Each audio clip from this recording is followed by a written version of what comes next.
Welcome to the Health Headliner podcast by Tudu Digital. Our content is informational only and not medical advice. Please consult your provider. Now, let's dive into today's headlines. Imagine you're a surgeon. Okay, you're deep inside the body, maybe taking out a tumor, doing some really complex repair work. It's this incredibly delicate dance, isn't it? You're working with tissues that, well, they often look really similar, but hidden in there are these vital nerves, like the body's electrical wiring. And if you accidentally cut one, the results can be just devastating. We're talking chronic pain, numbness, maybe even paralysis. The precision needed, it's immense. The stakes couldn't be higher. But what if you could actually see those nerves? I mean, what if they literally glowed, standing out from everything around them? Today, we're doing a deep dive into something truly groundbreaking, a potential game changer for surgeons, a first-of-its-kind drug designed to make nerves, well, light up. That's exactly right. And for this deep dive, we've been looking at a pretty compelling health news article, but also, importantly, the detailed scientific paper behind it. It was published in Nature Communications. Our goal here is really to pull out the key insights so you understand not just what this drug is, but, why it could be so important for the future of surgery and ultimately for patient safety. Okay, so before we get into the drug itself, let's just unpack the problem it's trying to solve. What's the reality for surgeons right now? I mean, they rely on things like electrophysical monitors, right? And their own incredibly deep knowledge of anatomy. But they're often in these high-stakes situations where nerves are just really hard to tell apart from other tissues. It sounds almost like trying to find your way in a dark room, even if you know the layout.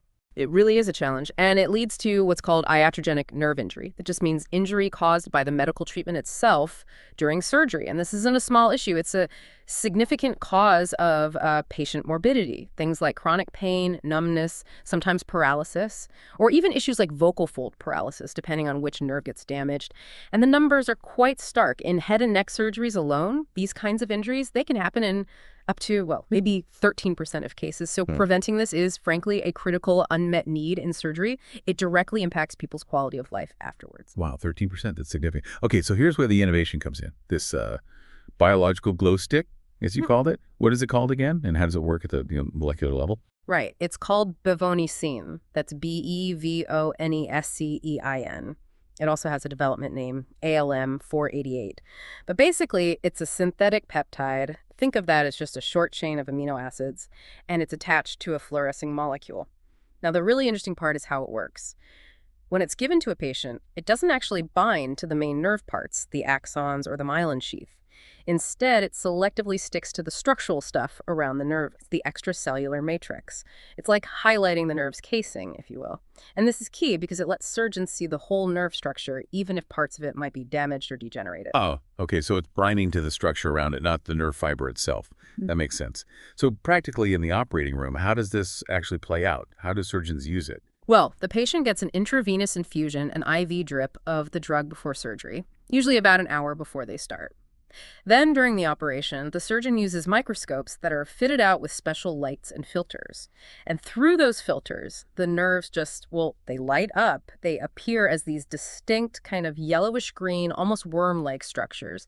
They really stand out against the surrounding tissue, which doesn't glow.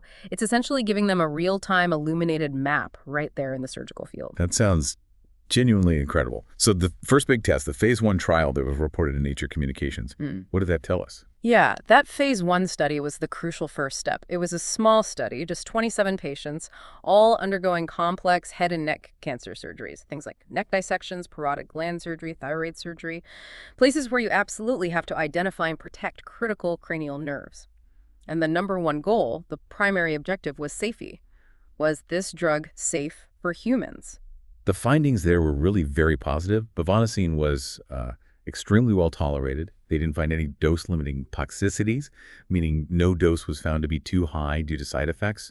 There was actually only one minor adverse event possibly linked to the drug, some retching without vomiting. But it was mild, grade 1, and it resolved on its own without any treatment. And importantly, all the other checks, lab tests, vital signs, physical exams, they all remain normal. That's exactly what you hope to see in a first-in-human trial. Okay, so it passed the safety test with flying colors, it seems. But beyond just being safe, how well did it actually work? Did it make the nerves glow effectively? And did they figure out the best way to use it?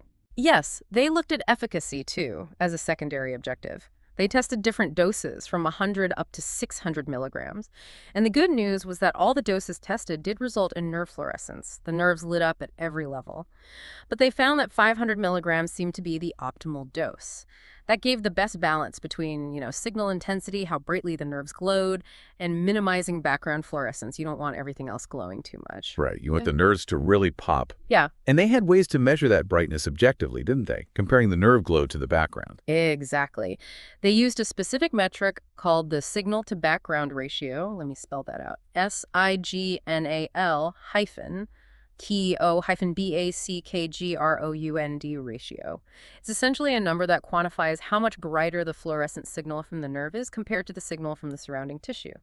And the results showed a significantly higher signal-to-background ratio for nerves when using Bevonescein compared to just looking under normal white light. So objectively, the nerve stood out much more clearly. That's the objective data. But what about the surgeons? I mean, they're the ones using it. What was their experience like? What did they think? That's a crucial piece, the subjective feedback. And it was also really compelling. The surgeons used something called a visualization scoring system to rate what they saw, and they consistently reported better contrast enhancement, meaning the nerves stood out more sharply. They also reported better length measurement, being able to see more of the nerve's length, and improved branching delineation, seeing the finer branches more clearly. The statistics here are pretty striking. For 78% of the individual nerves looked at, surgeons reported seeing more of the nerve's length. And get this, every single patient, 100% of them, has some improvement in the visible length of their nerves using this drug. Over half of the patients actually showed more than a 20% increase in how much nerve length the surgeons could see. Wow, a 20% increase from more than half. That's huge. That must directly impact their confidence during the procedure. Absolutely. Seeing more clearly, seeing the full extent and the branches, that directly translates to increased surgeon confidence and potentially fewer errors. Okay, so it's safe, it works, surgeons find it really helpful. What about the drug itself in the body? How long does it stick around? Is it cleared out quickly? Yeah, they looked at the pharmacokinetics. That's how the drug moves through the body and gets eliminated. And those results were also very favorable. Bevonescein has a pretty short mean half-life, somewhere between about 29 and 72 minutes. And it's cleared out rapidly by the kidneys. It's essentially flushed out of the system within about 12 hours. But here's the important part. Even though it clears the body quickly overall, it stays bound to the nerve tissue long enough for successful imaging during surgery, typically for about 5 to 8 hours after the infusion. Okay, so it sticks where it needs to for the duration of the surgery, but then clears out fast. That sounds like a really good safety feature, too. It absolutely is. You want the drug to do its job and then leave the body promptly. So let's pull this together. What does all this really mean for someone potentially facing surgery, or just for the field of surgery overall? This sounds like it could be a really major step forward. I think it could be. The direct impact is pretty clear. If surgeons can see nerves better, surgery potentially becomes faster, maybe more efficient, and most importantly, safer. This technology really holds the promise of significantly reducing those iatrogenic nerve injuries we talked about earlier. And that means less patient morbidity, less chronic pain, fewer long-term complications that can really impact someone's quality of life after an operation. It's about improving those outcomes. And when you look at the bigger picture, how does this compare to other tools surgeons might already use? Like I've heard of indocyanine green and other fluorescent agent. How is Bevonescein different? That's a good comparison. Indocyanine green, or ICG, is definitely useful in surgery, often for looking at blood flow or sometimes helping identify cancerous tissue, but the key difference is specificity. ICG doesn't specifically bind to nerves, and attempts to use it for nerve visualization have had pretty inconsistent results. It just doesn't reliably light them up. Bevonescein, on the other hand, is designed specifically to bind to that nerve matrix. Plus, another advantage is the dye it uses fluoresces in the visible light spectrum. Meaning you can actually see it with your eyes through the filters. Exactly. With the right filters, the surgeon can directly see the yellowish-green glow. ICG typically works in the near-infrared range, which requires special cameras. And this also opens up possibilities. Because Bevonescein uses visible light, you could potentially use it at the same time as a near-infrared agent that highlights, say, a tumor. Imagine that. Dual imaging, where the surgeon sees both the tumor glowing in one color and the nerves glowing in another. That could be incredibly powerful in complex cancer surgeries. That really paints a picture. So it's not just an alternative. It could be used alongside other tech. How does it fit with existing nerve monitoring techniques like the electrical stimulation ones? Right. The electrophysical stimulation, often called intraoperative nerve monitoring or IONM, that's a valuable tool surgeons already use, but it has limitations too. Sometimes overstimulating a nerve can actually cause temporary weakness. And IONM primarily identifies motor nerves, the ones that control muscles. It usually can't identify sensory nerves, the ones responsible for feeling. Bevonescein is different. It's a visual tool. It gives the surgeon real-time, wide-field visual information. So it doesn't necessarily replace IONM, but it offers a powerful complementary approach. It enhances the surgeon's own anatomical knowledge and skills by providing this direct visual confirmation of where the nerves are. It's adding another layer of information. Okay, so it complements existing tools, potentially offers dual imaging. What's next? Where does the research go from here to get this into wider use? Well, the really big step is already underway. A larger, multi-site phase 3 clinical trial. This involves more patients at different hospitals, including the University of New Mexico Hospital, where some of the early work was done, and other centers. And the main goal of this phase 3 trial is to answer the really critical question. Does using Bevonescein actually lead to measurably better surgical outcomes? Specifically, does it demonstrably reduce the rate of nerve injuries? The phase 1 study showed it helped surgeons see better, but phase 3 needs to prove it leads to fewer complications. That's the key endpoint. And if that phase 3 trial is successful? If it meets its goals, then the next step would be seeking approval from regulatory bodies like the Food and Drug Administration, the FDA.